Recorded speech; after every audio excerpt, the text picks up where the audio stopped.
Plastic is killing more than 1.1 million seabirds and animals every year.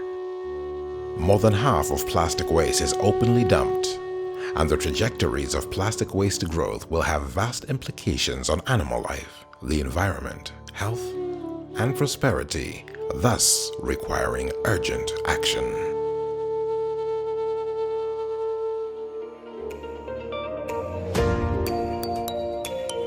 Renovate, the first company globally to implement a full circular economy on responsible materials processing.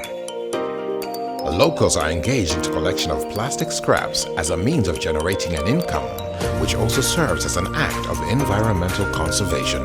Mimi naitwa Maziku Membezi Joni, ni baba wa familia.